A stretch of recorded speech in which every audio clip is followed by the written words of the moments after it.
ريال مدريد يعود بفوز ثمين من ميدان نابولي. عاد فريق ريال مدريد الإسباني بفوز ثمين من ميدان مضيفه نابولي الإيطالي في اللقاء الذي جمع بينهما مساء الثلاثاء في ملعب دييغو مارادونا لحساب مباريات الجولة الثانية من دور المجموعات بدوري أبطال أوروبا بنتيجة قاومها 3 أهداف لهدفين. الفريق المحلي كان المبادر بالتسجيل بهدف حمل توقيع ليو أستيجارد من ضربة رأسية عند الدقيقة 19 بعد خروج خاطئ من الحارس كيبا في منطقة ال6 ياردات، لكن النادي الملكي لم يستسلم وتحرك سريعا لتسجيل التعادل ونجح في سعيه بهدف من إمضاء فينيسيوس جونيور بالدقيقة 27. مباراة ريال مدريد ونابولي اليوم تنتهي بفوز الريال بثلاثية لهدفين، وتقدم الإنجليزي جود بيلينجهام للريال بهدف تاني من مجهود فردي رائع بعدما صنع هدف التعادل لفينيسيوس ليتقدم الميرينجي في النتيجة عند الدقيقة 34، وانتهى الشوط الأول على وقع هذا الهدف.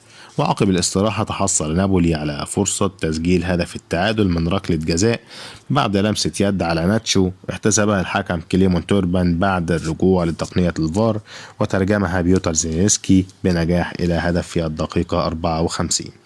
وقع فيديريكو فالفيردي على هدف ريال مدريد الثالث من تسديدة صاروخية في الدقيقة 78، لكن الهدف احتسب باسم لاعب نابولي أليكس ميريت بالخطأ في مرمى فريقه بعدما اصطدمت الكرة بجسده وغيرت مسارها.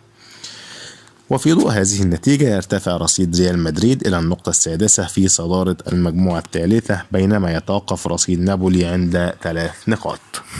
وجاء تقييم لاعبي ريال مدريد على النحو التالي: نبدأ بحراسة المرمى: كيبا 6.3، كارفاخال 6.1، ناتشو 6، روديجر 7.2، كامافينجا 7، توني كروس 7.2، تشواميني 7، فالفيردي 7.7.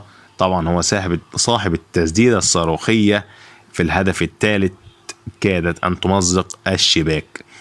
بيلينجهام 9، طبعا ده أعلى تقييم لأنه أحرز هدف وصنع هدف لفينيسيوس جونيور.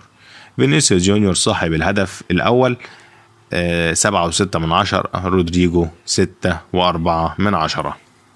ده كان تقييم لاعبي ريال مدريد لمباراتهم ضد نابولي. مباراة رائعة جدا جدا وكانت مثيرة للغاية، ونتمنى مباراة العودة تكون على نفس هذا النسق بنفس الندية والحماسة.